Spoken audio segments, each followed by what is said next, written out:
Sin Carriers, a Westside Fairytales story, contains violent, graphic, and often unsettling content. Further, it takes place in a period of American history where certain now unacceptable outlooks were commonplace. In the spirit of pulling back the lid on the mythos of the American Wild West, many of these outlooks are espoused by various characters, whether outright or through their internal dialogue. These characters' thoughts and actions are their own, and not those of the author. Listener discretion is advised.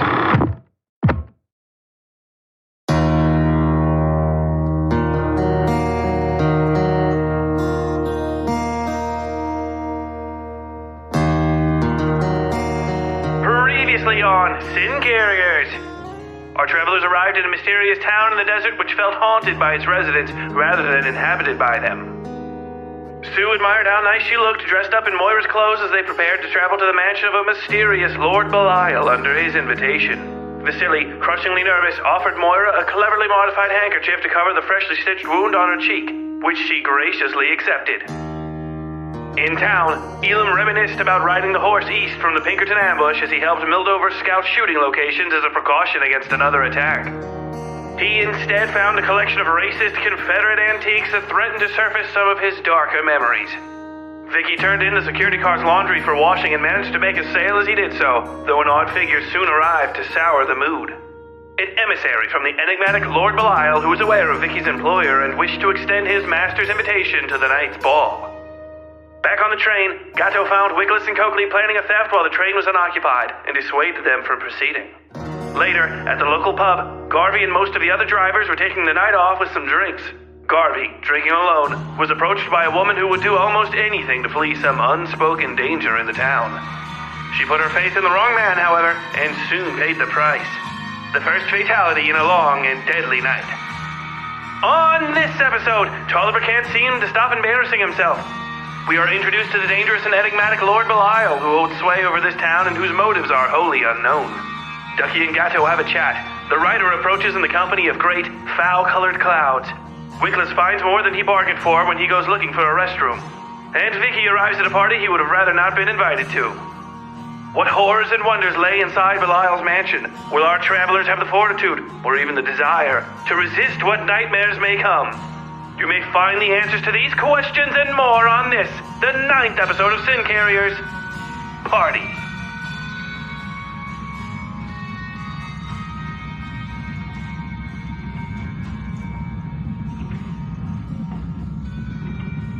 Tolliver could barely breathe in the stifling heat of the carriage. Despite the lateness of the hour, the sun lingered at the terrestrial threshold. Every second spent in this rattling horse car suffocated him. Not just the hotness of the compartment, nor the closeness, but the fact his co-passengers seemed amenable to the temperatures. They sat in silence or, in the case of the Russian, spent their time cleaning a pair of gold-rimmed reading glasses. Do you even use those? Tolliver asked, having to clear his throat twice. The Russian shuddered and ignored him, which he was beginning to do with some regularity. Common manners simply weren't enough for these aristocratic European types, it seemed. Tolliver let his eyes wander the carriage, passing over his lovely daughter and resting on the surprisingly tempting body of the rough woman, Sue. Deprived of her thankless men's clothes, she seemed now made for male attentions, enough she could benefit from them if her manners ever caught up to her looks. Something in her posture remained wrong, aggressive. Even in his daughter's old riding boots, she seemed to have a boxer's poise, as though she might reach out to strike him at the slightest provocation. And he did mean him in his thoughts, Tolliver Loeb. The young woman had taken one look at him after disembarking the train for the provided carriage and had scoffed. She'd made a show, in Tolliver's estimation at least, of ignoring him since then. The fine, slender red hat she'd borrowed from Moira, from his daughter, always tipped just below her eyes when she might be looking at him. A double-edged sword for what she thought that accomplished, for Tolliver could now stare down the front of her dress without her notice. He availed himself of this little pleasure now, taking in the round swells of her exposed breasts, the light stippling of goose flesh on her brown skin, and the fine little hairs being pressed down by a rolling bead of her sweat. It clung to her in a way he found most enticing, pressed fully against her and all else of itself given to the wind. Left there, it would wobble and slide at its wont, driven only by God's universal physics. If she were naked, and this drop laid on her stomach, it could shrivel and die there, becoming less and less of itself until only its most essential salts remained, mineral presence indiscernible from the woman herself. Another drop of sweat rose, thickened, and slid across her breast to hover just above the furled red lace. His brother had bought that dress and sent it west with undue urgency. First-class mail straight to Moira. Tolliver wondered how this woman could just sit there, her breast naked to the wind, feeling that drop of sweat, and not want to touch it. Did it itch? Moira had been curious as to the fit and her uncle's intentions. There was no question as to her measurements. She had her own dress fitter in Pittsburgh he could look up.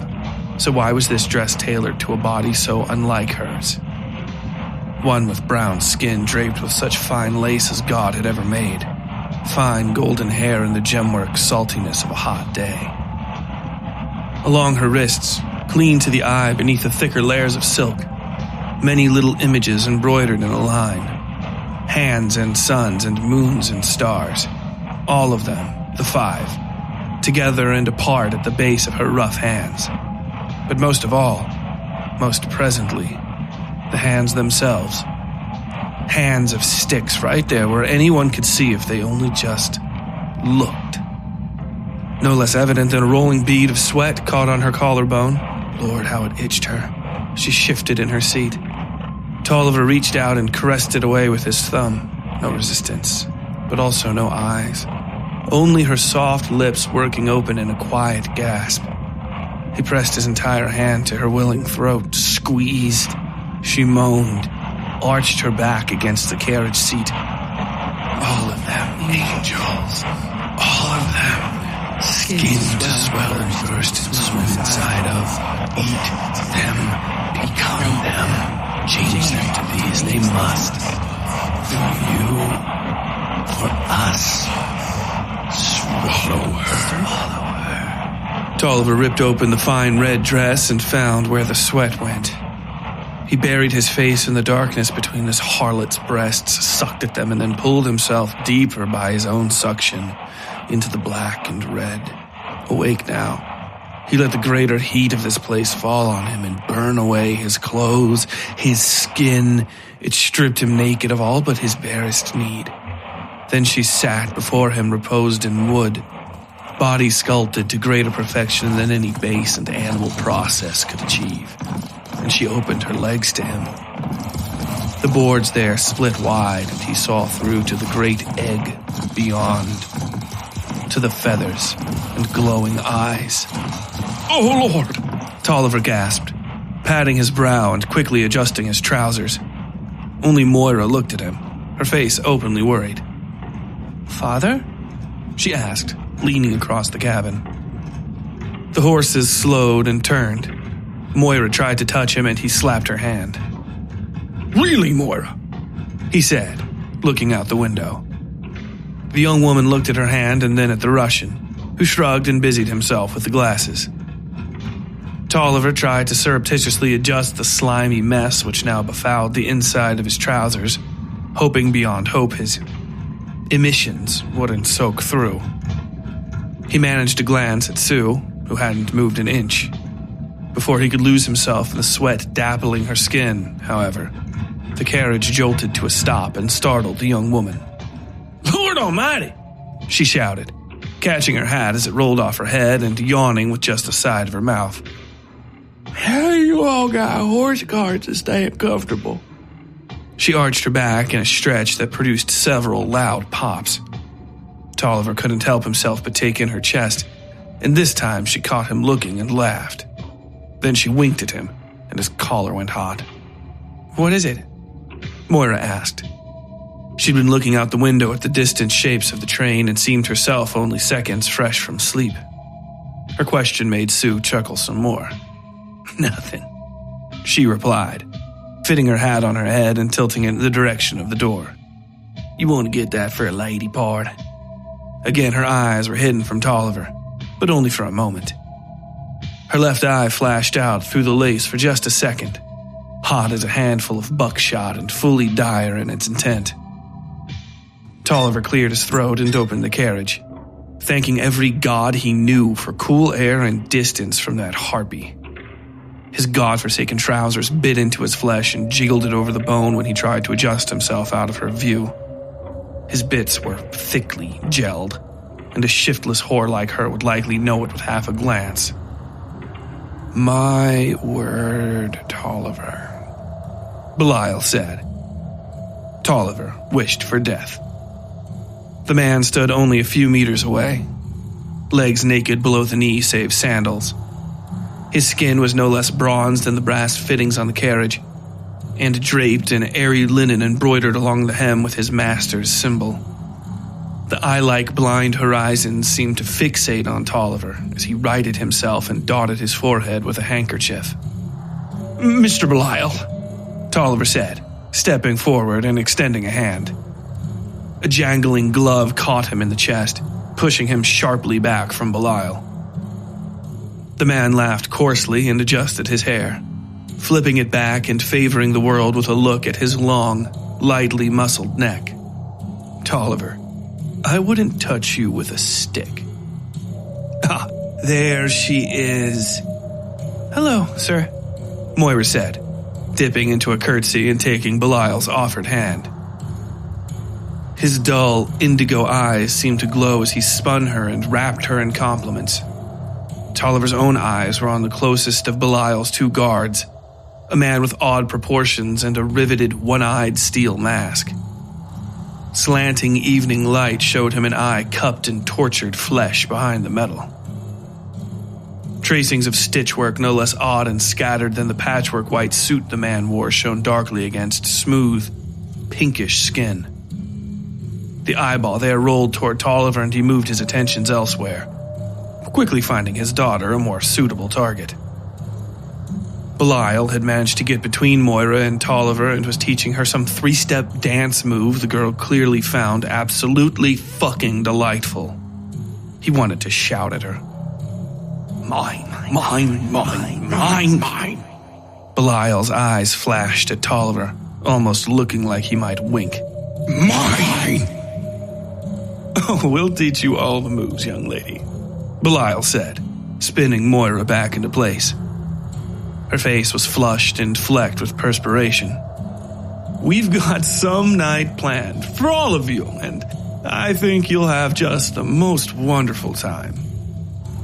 Tolliver approached, and this time he wasn't sure if Belial's man had the stones to stop him. As it turned out, Belial himself did, snapping his attention to Tolliver so quickly the fat man felt slapped. "You don't dance, do you, Tolliver?" he asked, voice soft and hot, cutting. Tolliver grimaced. It had been a long time since he'd met Belial, and the man had laid into his weight then as well, merely to hurt him, as all his father's associates were wont to do. No unkind words for Gulliver. That's father's boy. You mistake. Fat mistake. Mine. "Not often," Tolliver said, adjusting himself again and not quite meeting the man's gaze. "At least I haven't in a long while. Not since—" "Do you dance?" Belial asked the Russian, turning to the man with the same snake-like snap of his neck. The Russian didn't seem put off in the least. "Yes," he said, simply. "Courtly dances, at least.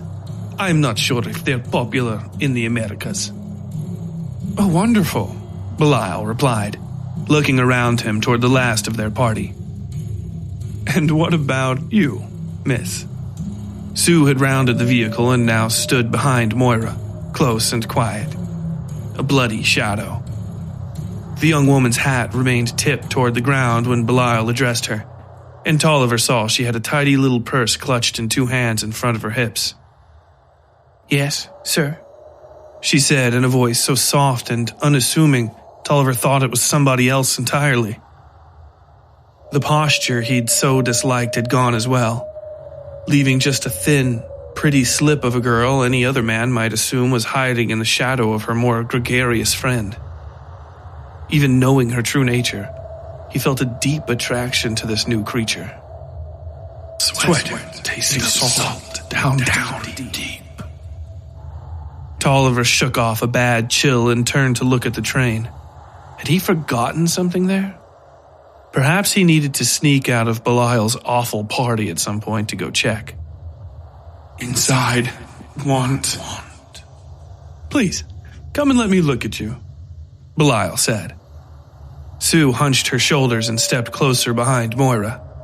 Only the slightest tilt of his daughter's head told Tolliver the two young women were talking. When Sue finally stepped forward, she seemed so nervous Tolliver almost wanted to give her a hug and escort her back to the carriage. He knew it was all an act, though. It had to be. And what's your name? Belial asked. Sue, was all she said. The syllables seemed to rest betwixt the currents of air. It felt as small as she was, standing amongst these steel-faced monsters and this absolute beast of a man hovering over her, but no less present. The sun set in the silence following the giving of her name, and for a moment, the red of her dress and the distant meridian conjoined and made a scarlet cross of each other. A vision given to no one but Tolliver, who suddenly felt crushingly insignificant amongst these events he himself had set in motion. Sweat sliding down her wrist, disappear inside. He shivered and the moment passed. That name means nothing to me, Belial said. Belial made a point of saying. Tolliver saw the man's desire to touch this red-clad woman. Belial was too arrogant for guile, but he stayed his hand all the same. Something passed between them and Sue gave a nod of her head before returning to Moira's side. Moira seemed as nonplussed as Tolliver felt. The Russian looked bored. Well, that's it for introductions, Belial said. Everybody's waiting inside, and if you want to know anything about them, I'm sure you'll find it in your hearts to ask. Now, he turned to Tolliver. Compliment me. Tolliver blinked. Go on. Belial knew Tolliver was confused as all hell and seemed to be drinking it up.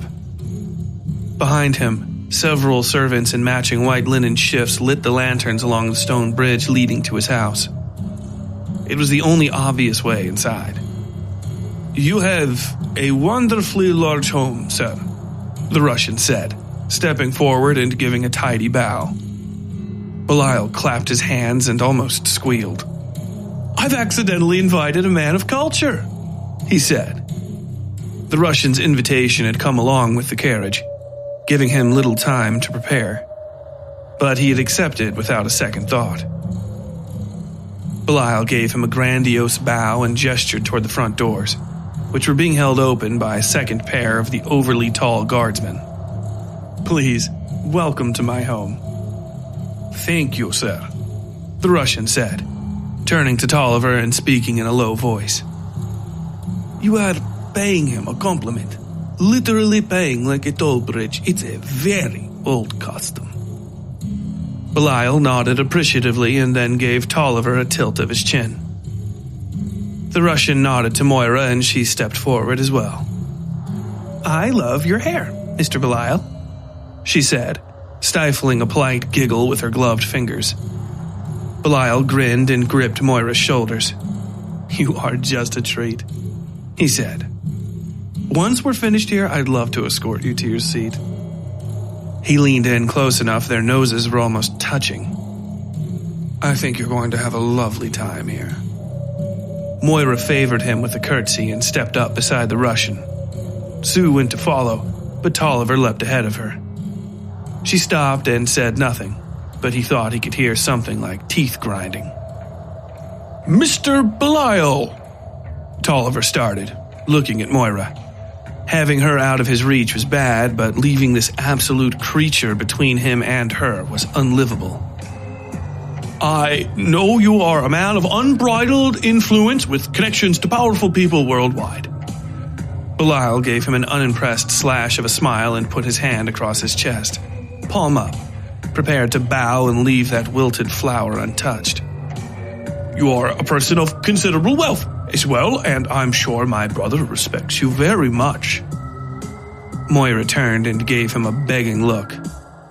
Tolliver, Belial said under his breath. And of course, my father and Mr. Blackwell, who doesn't talk about anybody nicely or really at all, but he's mentioned you before and did so with a great deal of admiration. And Walther, Mr. Walther, he thinks you're just so impressive, and well, so does Grady, and of course Mr. Ishtar, and Belial's expression soured. Tolliver! He almost shouted. Tolliver might have rambled on if the guards hadn't shuffled a step forward each. Naming off a list of men who respect me more than you will take us through the apocalypse, because every second a new man is born. Tolliver swallowed and forced himself to not try adjusting his pants. They felt incredibly sideways somehow. Belial gave an unpleasant grin. You didn't mention the must, by the way, he said in a low voice. Belial leaned in close enough to whisper, Little Dunbarton got greedy, didn't he? Then, more harshly, Did you kill him? Tolliver shuffled and Belial backed away, rolling his eyes. Of course you didn't, he said, loud enough for everyone to hear, though only Sue might have caught the first part. Belial waved his hand. Go on, Tolliver, go inside, and don't sit on anything. I'll have the servants deal with you before we begin. Tolliver left without saying another word. He suddenly felt 10 years old again and wanted almost desperately to go crawl back into his bed and sleep. The fabric on his chest seemed stuck to his skin no matter how hard he plucked at it. When Moira tried to comfort him, he shook her off and stormed toward the building. Sue watched them all go, still playing lamb and running a tongue over her teeth while she thought. It wasn't hard to make herself timid. That was a bucket dropped into a deep, full well. Though resisting the temptation to remain timid was harder. It reminded her of that last night. Blood and the feel of snow piling atop her, heavier and heavier. She hadn't been playing timid then, however. She'd been playing dead. Well, Miss Sue, Belial prodded. He too was playing a game with her. His part was to pretend not to be interested in her, though now she knew she was as much a morsel to him as Moira. The feeling, again, was the same as all those years ago. Temptation, fear. Mostly, the sensation of being ushered inexorably forward to some bad conclusion fully out of her control. She wanted to leave, but she'd made a promise to Moira and, in any case, she really didn't have any better options. The road, as always, led forward. I reckon you can take a hit, Sue said, tilting her head to fix him with her left eye. The grin he gave her was soft and knowing, full of teeth. Mr. Belial. Wonderful, he almost whispered, dipping into a deep bow and slowly flourishing his arms. Sue returned the gesture with a curtsy, and then followed him inside.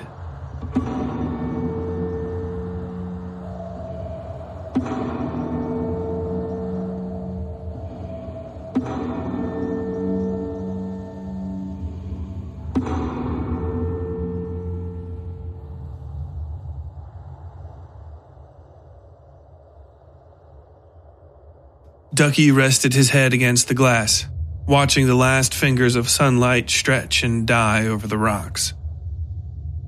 Gato returned as the shadows took hold and night finally fell, bringing red moonlight in with him. She is beautiful tonight, he said, his body a dark stain against the greater red of the door. Ducky nodded, said nothing, and returned to the window. He rubbed the old scars on the back of his hand and thought of his last day on the coast. The burial on that high hill and the wad of now piss-soaked money hidden in his mattress. Ducky had planned on trying to dry it out somehow while everybody was gone, but Gato had stayed behind with him, and now Ducky was trapped in the back car with this freak show. You appreciate the moon a bit more now, little killer? Gato asked in a chiding voice. He took his spot in the corner booth and curled up.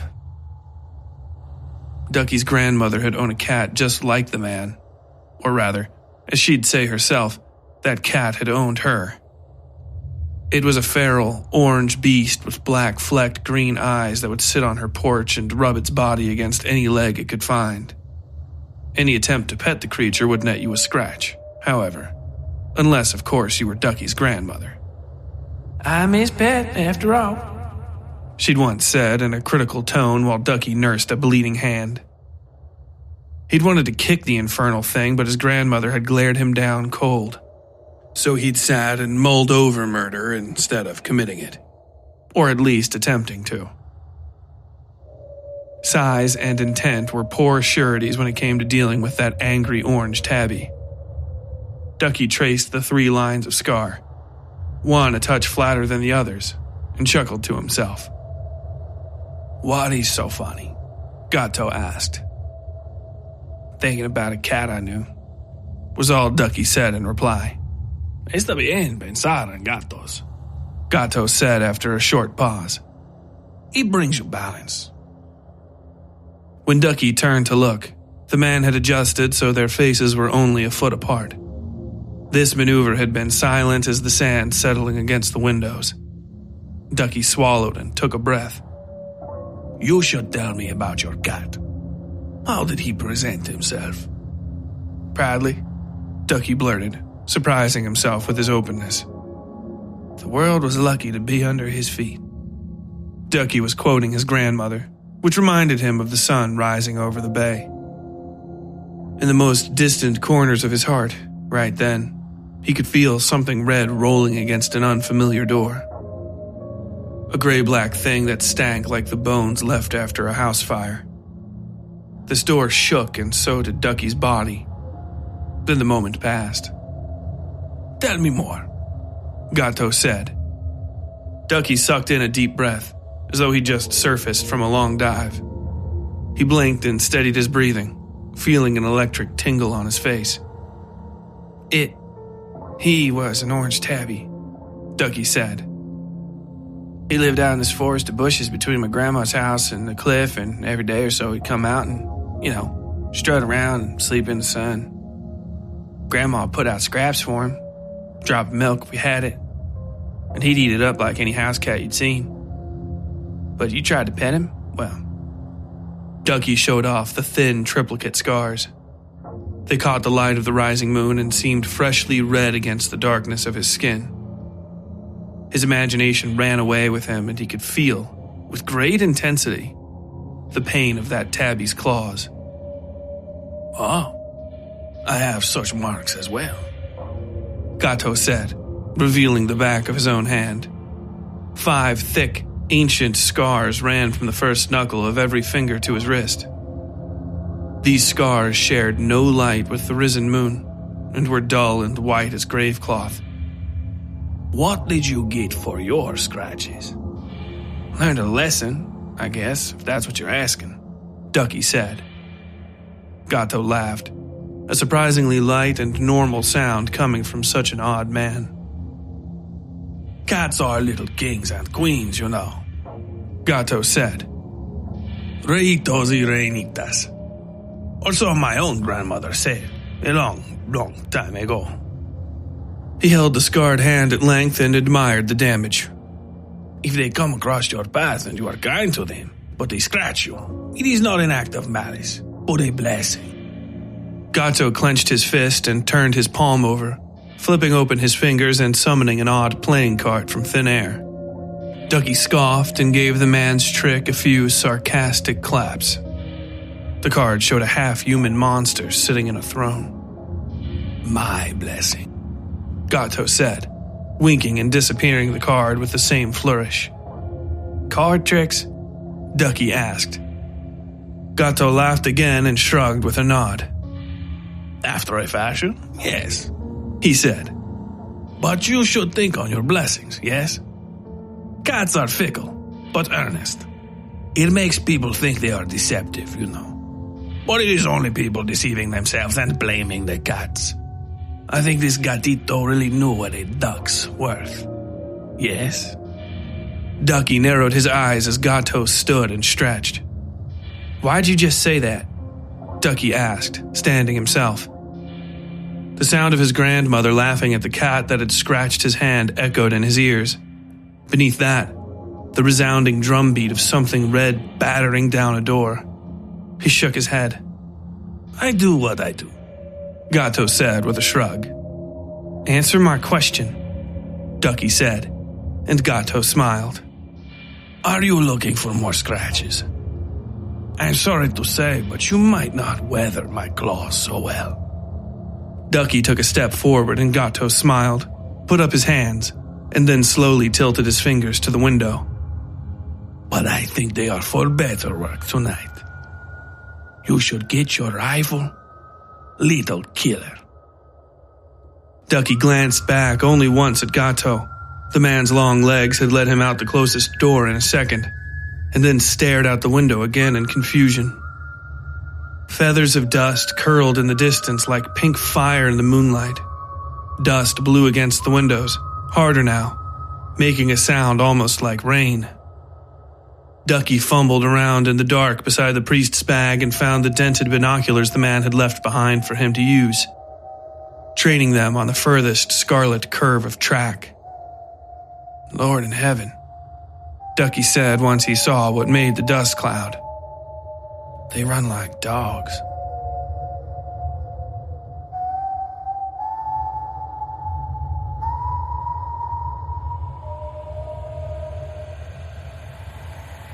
Vasily marveled at the impossibilities of the structure around him, wondering at what hidden engineering was capable of holding aloft the curious gantries, stairs, and walks filling this Mr. Belial's mansion.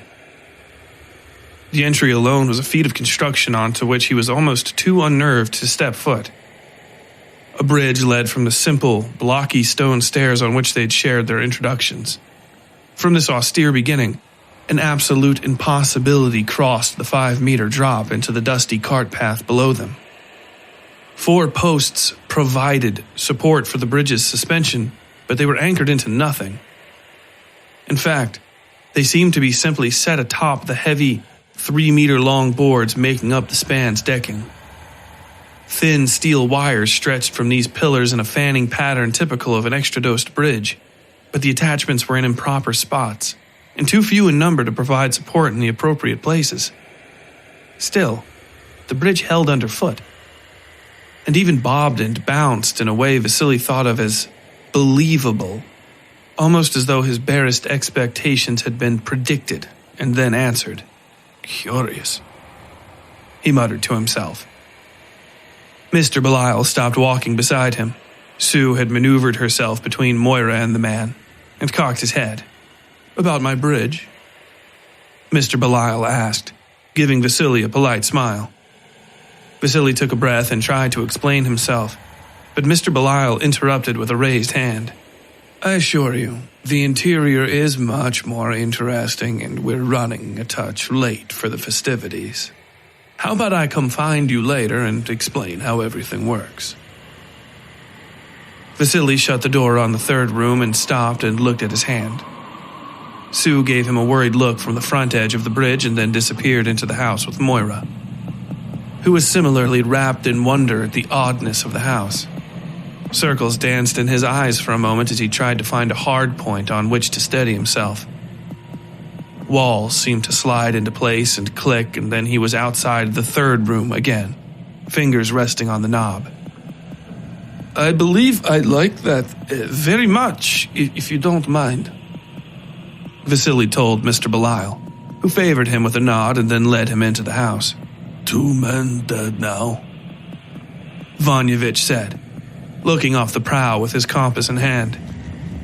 Vasily wanted nothing to do with this ridiculous conversation, but at sea a captain stood beneath only God, and so here he was instead of at his wife's side. He could almost feel her fevered hands burning against his face.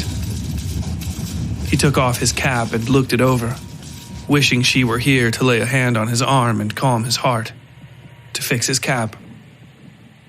Steam thickened on Vasily's glasses as he breathed on them. The action was slow, methodical, practiced. He wiped them clean and set them on the table beside his teacup. A woman sat in shadow up to her neck across from him, between him and the blackened bone door to the outside hallway. Around her spread an ossuary of animal bones in a great, broken curve. What might be a spiral, if a defter hand had drawn it. He carries his home on his back, the woman said. She took her own cup from the table and dipped her hand into the darkness about her chin to drink. White lace clad the elbow he could see, an intricate pattern that continued across her thin chest and to the oddities about her torso. You are here now, so we are here. Where is your wife? Where is my sister? 2 more arms rose from the darkness beneath the table and filled a cup for Vasily. A 4th added sugar. Light seemed errant here, accidental. Vasily found himself following Moira and Sue from a distance, at 1 floor up and then 2 somehow. Their path took them deeper into the circularities of Belial's home, until he could see only the barest glow of Sue's dress as the blackness swallowed it. He watched the new arms press out of Yumiko's flesh and tried to drag her back up to the surface. Bad luck was all they'd say to him. Rude, but what could he do? Vladivostok and 1,000 cold miles of salt water lay behind them. America ahead, which promised so many things it could never properly deliver. Yumiko held his arm against her body and rubbed her cheek on his shoulder, ignoring the chill scratch of his jacket.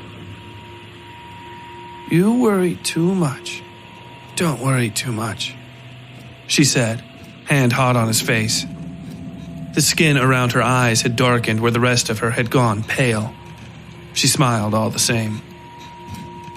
The knob turned only when he lifted his hand. The door opened only when he stepped away from it. Vasily understood after several aching hours of this same thing over and over again, turning away and then walking backward through the first door. Fog fell over his eyes and lifted to reveal the hallway, where he watched himself watching himself watch Sue.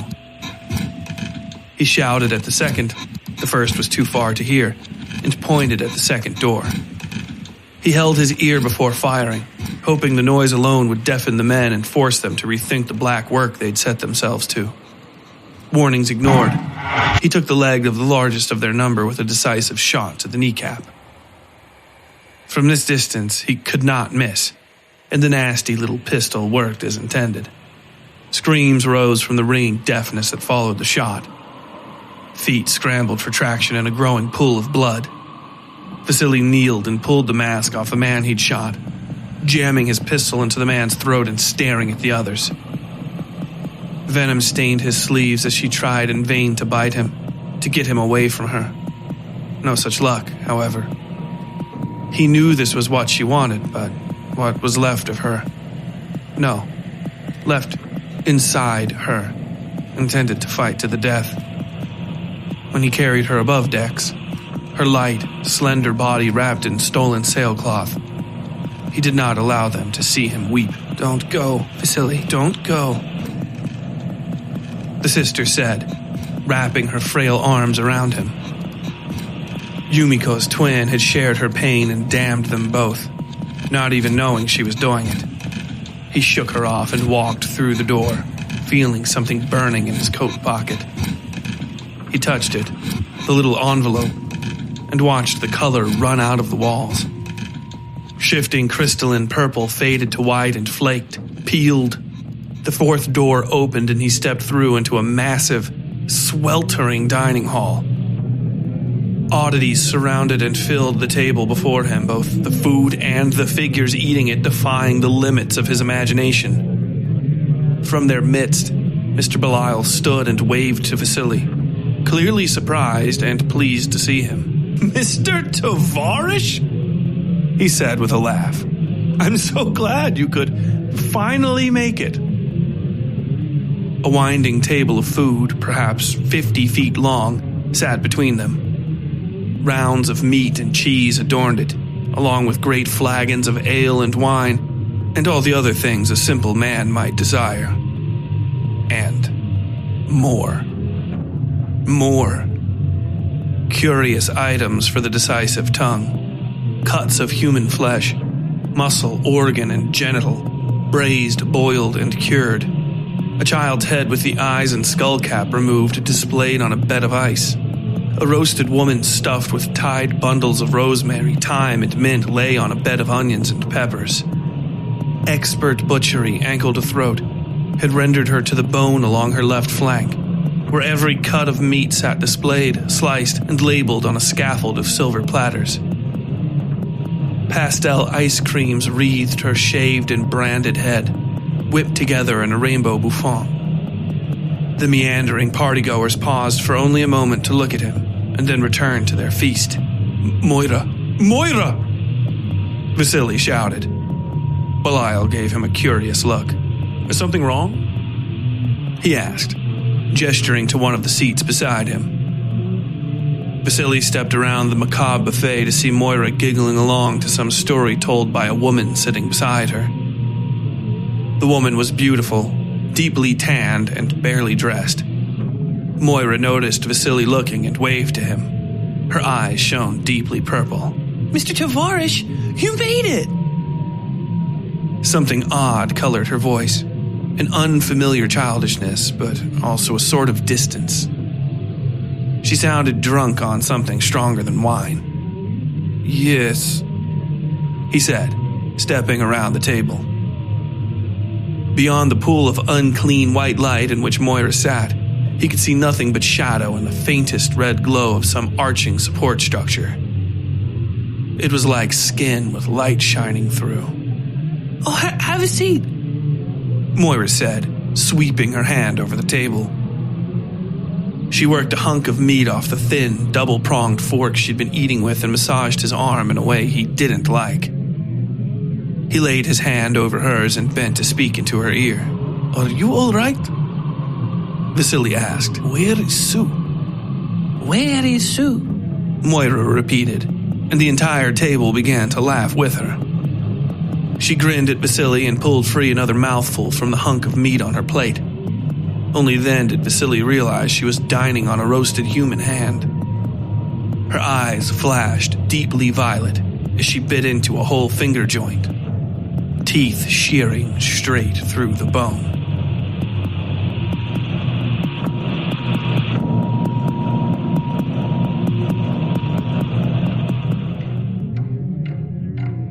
Wickless felt the world swaying underneath his boots and did a few deft stutter steps to maintain his balance. So many hours had passed since his first drink he had no idea what time it might be, and he'd never been the sort to waste money on a watch. The bartender was a dour sort, but seemed happy enough to keep the pours coming. He hadn't even forced them to start paying off their tab yet, which was almost foolishly hospitable of him, given they were strangers. Wickless looked for an indiscreet window he could maybe jump out once he found somewhere to piss, which was itself proving difficult. Many of the back rooms were full of people, all awake and whispering to each other. With the redness of the moon, it all made for an unsettling walk through the dark hallways behind the bar. Finally, he found a staircase that led down into the undercarriage of the building, a cellar or the like. He tromped down the stairs and found a pillar to piss on, resting his forehead on it as he did so and accidentally knocking his hat onto the floor. Urine fluttered in an arc through the dusty basement as he tried to stumble and catch the damn thing. Or, at least, prevent it from rolling into the broad puddle now splashing up the sides of his boots. Fucking hat and my fucking boots. He mumbled, giving up on the hat and trying to find the post with his stream. It died out a moment later, and he sighed and looked at the ceiling, bending to grab his hat before the piss puddle reached it. Then he saw something that made him lose his balance and stumble headlong into the base of the stairs. What the fucking... Two heads sat atop a rolling sheet of human skin, a male and a female. The woman's head was near enough he could see death in her eyes as some rough motion jarred her head back and forth. Rubbing his bruised forehead, he managed to roll onto his knees and get a better look. The skin was the woman's, cut off every inch of her body and stitched crudely together with the same cord used to tie it to the corner of the stairs and a few other places. Lengths of chain lashed her body to an old chair to keep it kneeling upright. Behind her, the man lived, though his neck was sewn in amongst the flesh as well. Garvey? Wickless asked. The man's eyes were wide and focused on him, the expression of rage and lust so strong he could feel it almost tanning him. Beneath the rippling canvas of flesh, Garvey knelt naked with one hand on the dead woman's skinned breast and another on his dick. Even with their eyes now locked on one another, he never so much as took a breath or slowed as he handled himself. "Oh, fucking Lord," Wickless said, pushing himself back and nearly losing his footing. The entire floor was covered with tacky, partially dried blood. Wickless turned his head, vomited, and crawled up the stairs like a dog. In no way, shape, form, or fashion did he plan on relaying this information to anybody. His only option now was to get new clothes from the train or a clothesline, steal a horse, and outride any telegrams that might possibly connect him to this godforsaken job and whatever the fuck it was he'd just seen. "How are they doing?" A man's voice asked down the hall. Wickless cursed under his breath and ducked into the alcove over the closest door. Groups of men and women were leaving the rooms up ahead and filling the hallway. He clenched his eyes and tried to will himself sober. That scene in the basement had gotten him about halfway dry, but his head was still spinning. "Drunk as skunks, but they still aren't out yet," another man said. "Should we keep going?" "Nah," the first man said. Other people murmured and shifted, and Wickless thought he could hear the light ring of metal amongst them. "We've waited long enough, and we need to get plenty of distance between us and you know who if we're going to get help in time." "We still don't know who's going to be able to help," a woman said. Her comment seemed to agitate the group as a whole. She seemed to want to say more, but was interrupted. "Shut up, Willamette. All right, we move as one," the first man said. The others muttered in assent. All of them sounded old, weak even. "Stick together and get as many people out as we can." "Lord Belial said," another woman started to say. The crowd hushed her. "We all know what he said," the man replied. "And if the number applies, well, it applies. I don't know what he can do with all his white boys in that fucking house with him tonight. We kill these trained people and leave in their stead. That was the plan. Are we sticking to it?" The crowd murmured in the affirmative. Wickless swallowed and pulled his gun from the holster, opening the cylinder as quietly as possible and feeding around into the empty sixth chamber. He clicked it shut and the door opened beside him, making him stumble slightly into a poorly furnished hotel room. Wickless caught his balance and met eyes with a woman in her 50s holding a chipped kitchen knife. Behind her, 5 other, older people were struggling off chairs and couches that had been shoved haphazardly into the room. They were saying something about a commotion and realizing they were late, but all of them stopped talking when they saw Wickless leaning over at the waist in the doorway. The woman closest to him opened her mouth to scream, and he shot her in the forehead and pulled the door shut behind him. Screaming erupted all at once throughout the house, and he could hear footsteps thundering on the stairs overhead. The first crowd he'd nearly run into shuffled into view. All of them seemed at least 50 or older, and brandished something sharp or heavy. Axes, refitted scythes, Spring-handled cloth shears and anything else one might find in a work shed dangled from every hand. One of them pointed their finger at Wickless and spoke. "Stay right there, young'un," he shouted. Wickless recognized the voice as the first man who'd spoken, the one that seemed in charge. He raised his pistol and fired 3 quick shots at him, hitting the man in the chest, somebody behind him in the face, and losing the last round in the plaster ceiling. The crowd screamed and collapsed into itself, some folks ducking for cover and others stumbling as they tried to charge him. The door he'd almost fallen through started to open, and he fired his last 2 rounds through it, heard somebody scream, and then ran for the stairs. Wickless dumped his empty shells as he ran, cursing under his breath and hunting for any route out of this place. All he found, of course, was the door to the basement. The basement where he'd left Garvey and that godforsaken skinned woman. He charged through the door without a second thought, figuring it had been so bright there had to be a window. He tried to load his revolver on the steps and tripped and slid down the last 6 stairs near on his chin. He turned onto his back and saw Garvey standing over him, clotted black blood dripping off the tip of his cock onto a spot precariously close to Wickless's cheek. Wickless slapped the cylinder closed on just 2 rounds and pointed it at Garvey's chin, keeping his elbows tight to his chest to keep from brushing the wet silhouette of Garvey's dick. "Don't do anything," he groaned. The fall had bruised his chest up something fierce. "I just want to leave."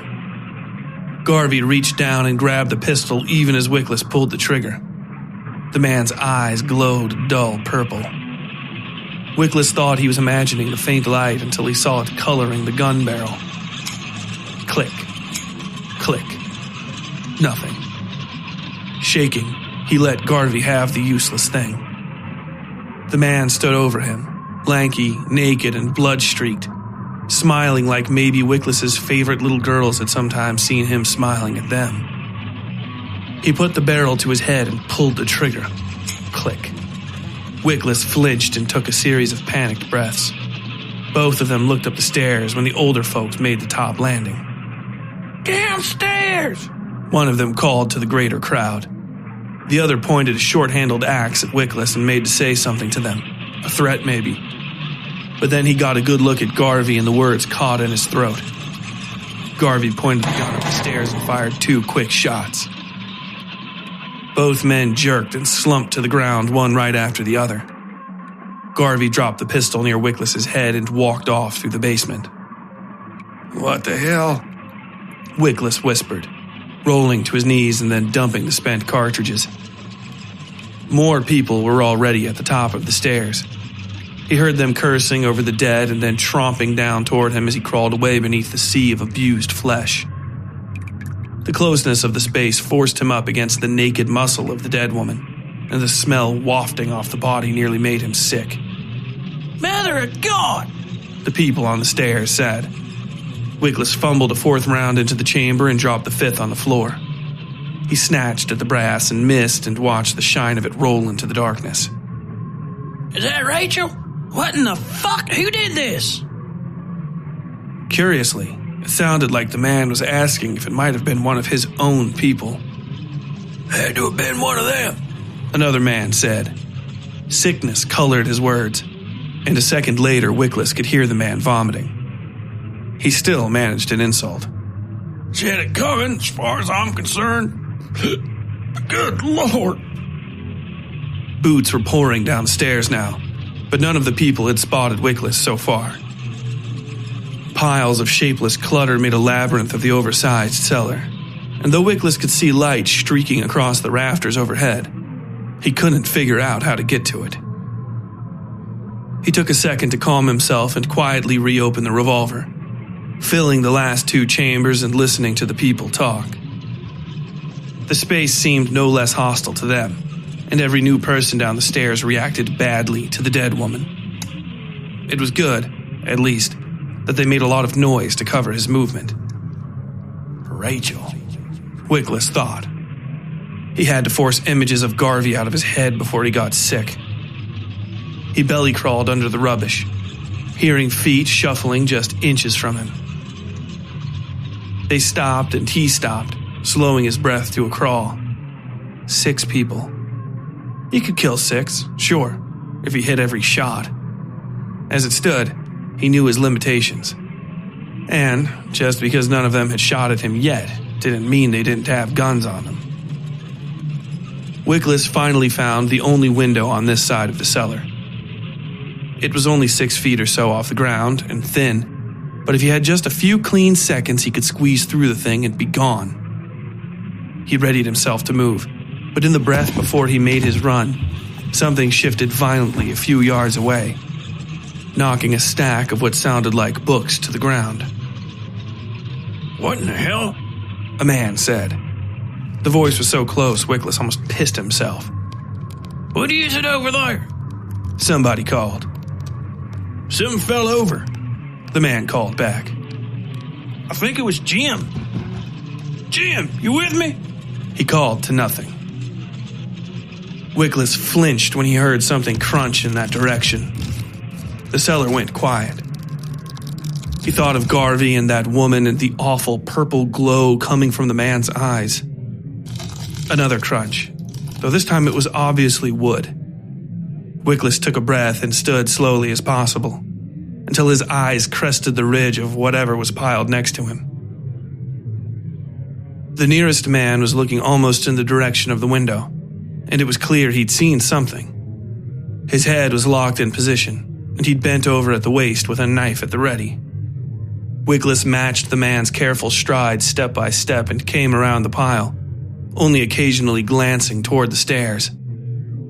Men over there had started bringing down lanterns to aid in the search, but they were all so loud Wickless barely needed to sneak. Jim! Jim! The man asked. The hell's going on over there? Wickless cocked the pistol and kicked the man in the back of the knee. He fell, but managed to hold on to his knife. Shut up, Wickless hissed. He tapped the back of the man's head with the gun barrel. Give me that knife and don't move otherwise. The man fulfilled the request with an awkward twist of his body, though he seemed relieved when the knife was out of his grip. You don't have to do this, the man whispered. Wickless stabbed the man in the throat with his own knife and sawed out through the talking bits, leaving the man to kick and gurgle on the ground. Then he sprinted for the window, grabbing onto a pulley hanging just beside it and kicking the window free. There was no glass to the thing, just wooden slats, but it broke loud enough for the lanterns to come swinging his way. Wickless started pushing himself through the window and froze. A yard or so away, barely visible in the shaking lantern beams, was Garvey and, he presumed, Jim. Garvey's head had swollen up into a shape like a bullet and grown itself a whole mess of new teeth. His jaw opened all the way down into his slender, overly long chest, where Jim's lifeless body dangled by the neck. Wickless stared for what felt like an eternity, watching Garvey's eyes roll down out of his head until they were looking at each other. Then it swallowed a whole gullet full of blood, snapped off Jim's head and a few inches of his upper chest, and slipped up into a hole in the ceiling above. Wood groaned and creaked as his body disappeared. Wickless struggled through the window and scrabbled to his feet. There was screaming everywhere now, both the regular angry sort and the guttural dying animal sort. The bar he'd just escaped from was on fire, he saw, which he expected would be quite the revelation to the men who'd followed him. As he watched, a set of dresser drawers burst through a second-floor window, followed by 2 men who leapt out onto the front porch awning. It was wood, so it held, but the foremost of them tripped, rolled, and fell over 10 feet to the dirt. Given how they were dressed, he was sure it was Miskell and Don, with Don being the hapless one who'd fallen. Miskell dropped down after him, helped him up, and then they were off and running before Wickless had a chance to call out to them. Undeterred, he sprinted in their direction, watching as something low and loping broke out of the shadows beside the laundry house down the road and sprinted for Miskell. It had a man's shape, but it leapt like a wildcat, and then the man was rolling. Don looked at him once, started to slow, and then decided to keep running. Wickless heard a pair of rifle shots, almost in tandem, and a great geyser of yellow burst out the side of the thing's oversized head. Miskell jumped to his feet almost immediately and sprinted off after Don. "What in the world is going on?" Wickless had almost managed to say when a screaming woman tackled him headlong from the side and sent both of them rolling across the ground. He saw she'd been on fire recently and likely wouldn't ever recover. Her face was mostly gone on the right side, but she popped to her feet and rushed him all the same.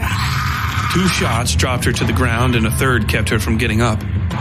Light from the burning bar danced in her eyes as she reached for him one last time. The bar had caught in full now, tornadoes of flame guttering out the second-floor windows. Figures still poured out the window Miskell and Don had fled through, all of them trailing flames of their own as they leapt screaming from the awning. Wickless heard more rifle cracks and saw more of the low, sprinting things collapsing and dragging themselves toward the town interior. He almost didn't react in time to another woman sprinting headlong at him, her body on fire and her eyes blind with pain. He shot her and then another woman behind her. This one he got in the hip and she rolled to the ground screaming. The crowd was too thick though, and his last bullet did little more than get a middle-aged woman to flinch and drop her knife before bowling him over. He'd killed her, he realized, which did little for him now that she was pinning him to the ground. Women stopped just shy of him, breathing heavily and smoking. Most of them were badly burned or still on fire in places. The closest reared back with an axe and brought it down on his face. Wickless screamed and turned aside, but the blade only nicked his ear. When he opened his eyes, the women were screaming on the ground. Men in gray suits were gnawing at their faces with glowing yellow mouths, tearing away smoking hunks of bone and flesh and swallowing whole mouthfuls with their chins cocked up like birds. The closest woman seemed to point at him, urging the creatures to turn and notice as he slowly pushed himself from beneath the dead woman. But the thing opened its round, oversized jaw, chewed off the front of her skull.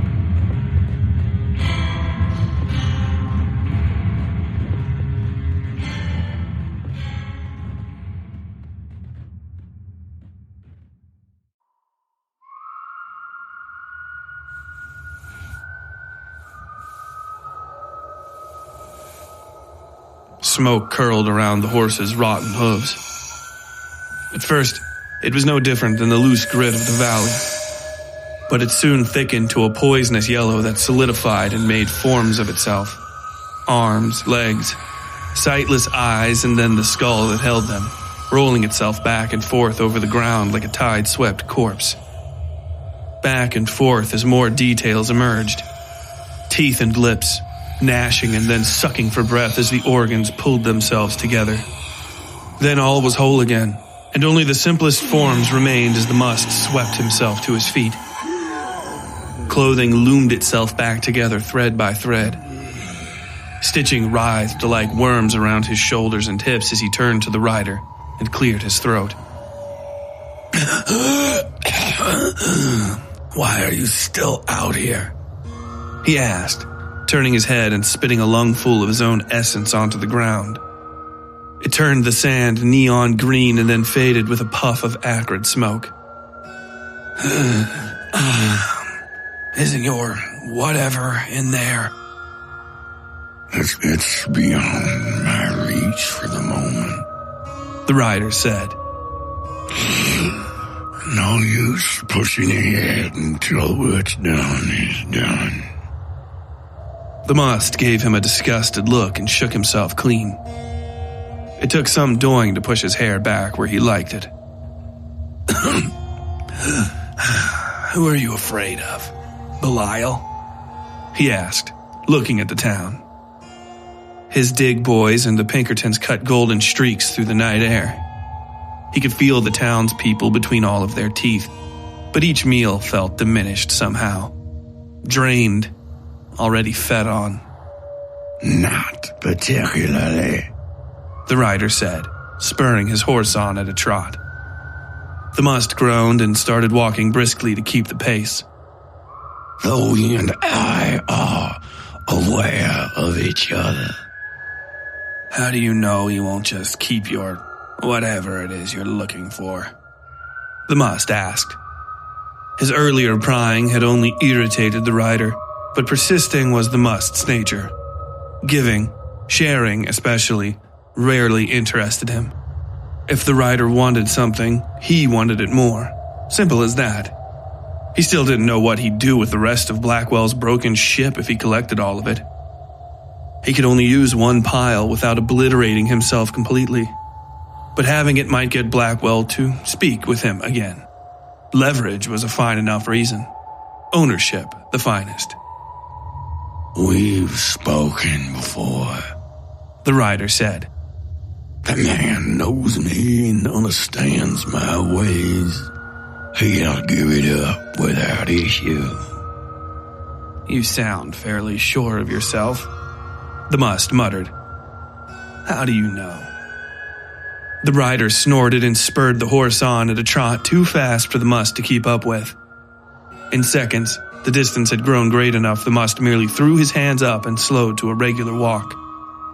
Cool, blue desert spread endlessly to the rocks on the horizon and the low, long river to the east. Something bothered at his tongue and he pulled free a lump of smoking hair tied in a braid.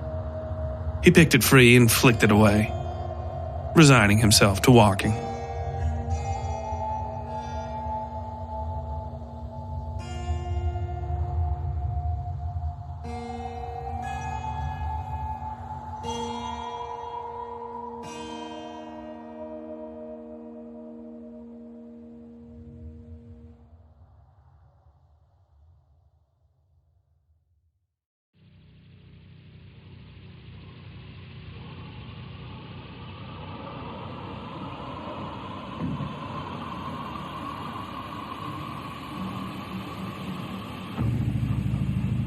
Vicky was of the very, very strong opinion he had not been brought to Mr. Belial's house in order to sell a typewriter.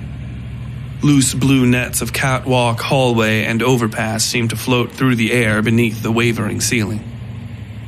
That itself reminded Vicky of a thin seashell held up to the horizon at sunset, though the light beyond pulsed with the steady rhythm of a heartbeat.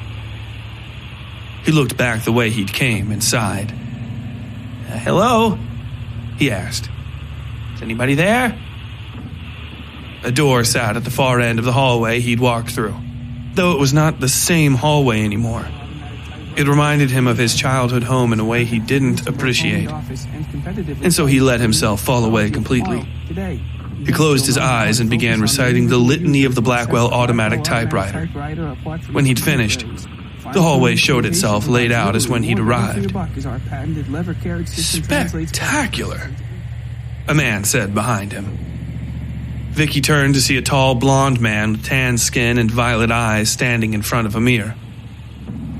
The mirror towered over the both of them, reaching nearly 3 stories to the ceiling, while only being about a yard wide. A hulking, purplish figure was reflected in the mirror behind the man. Vicky cleared his throat and approached this person like any other client, offering his hand and smiling. Victor Mellenhay, sir, Vicky said. Blackwell Industries Sales, a pleasure to meet you. Likewise, the man said, shaking his hand. Belial, void of Yith. Welcome to my home. Belial turned and walked toward the mirror, and Vicky followed, realizing the mirror was not a mirror but rather a lengthy staircase that widened so gradually it merely seemed flat. He rubbed his forehead. This trip had become a real headache. You can leave that right there, Belial said, tapping a credenza Vicky had thought was just marks in the wall a moment ago. It had the same stained purple-black color as the rest of the place, hues that swirled and mixed like marbling. Are you sure, sir? Vicky asked.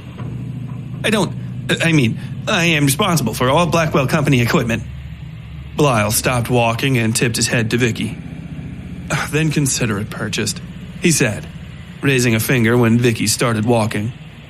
He extended his hand, eyes flashing deeply purple. On my word, you'll receive full value in payment. It includes a typing book, 2 spare ribbons, and other assorted parts, Vicky said, and retails for just $100 American. That's exactly all the Blackwell Company needs in compensation for that machine. Vicky took Belial's hand and the man grinned ear to ear.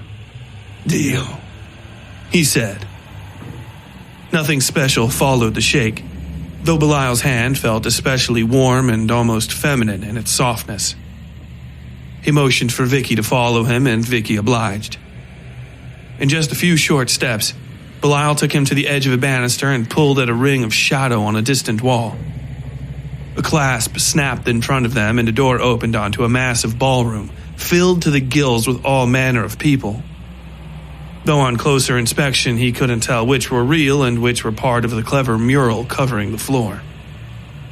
Many of the people below hardly seemed to be people at all.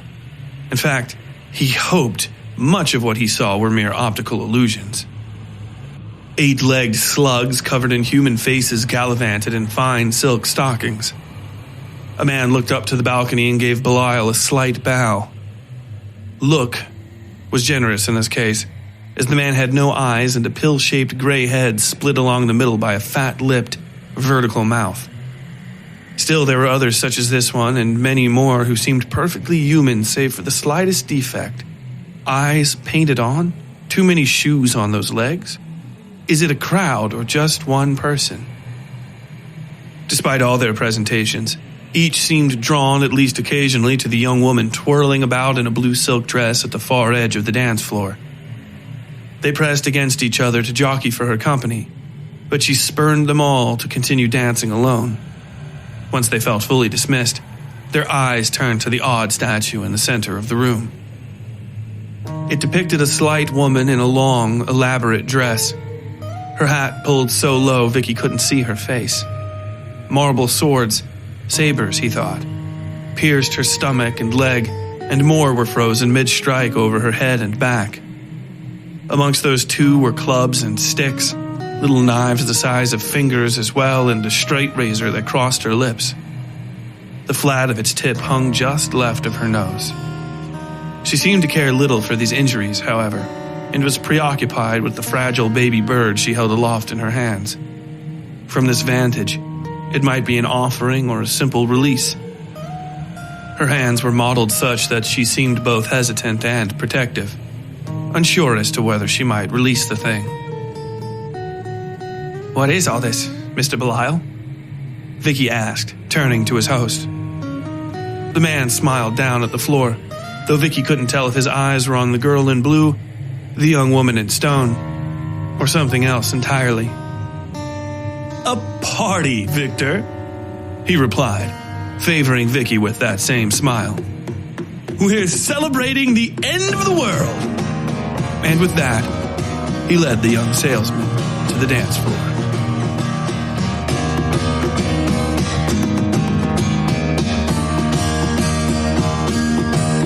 Monsters, madness, murder, mayhem! It seems Lord Belial's party is now in full swing. Battered, separated, and ever approaching the brink of ecstatic insanity, our travelers will be tested in full before the morning sun rises. On the next episode of Sin Carriers, a young girl named Suleme reminisces on her clan's immigration to America. Moira beholds a host of wonders and curiosities as Lord Belial's guest of honor. Tolliver, meanwhile, finds his invitation rescinded. In town, the drivers find the hospitality they've been shown cuts both ways. Bildover and Elam watch a night of horrors unfold beneath them. Ducky is put into a precarious position, and Gato finds a lost possession returned to him. What deeper machinations fuel the madness in Lord Belial's town? What is this thing Garvey has become, and is it all that different from what he was to begin with? And just exactly what has happened to Suleme? You may find the answers to these questions and more on the 10th episode of Sin Carriers, Feast. And until next time, as always, stay safe out there. The Westside Fairytales is written, read, and produced by Tyler Bell. Sound design, original music, and Foley by WSF Productions, LLC. Episode art by Yui Breedlove. All content herein copyright WSF Productions 2023.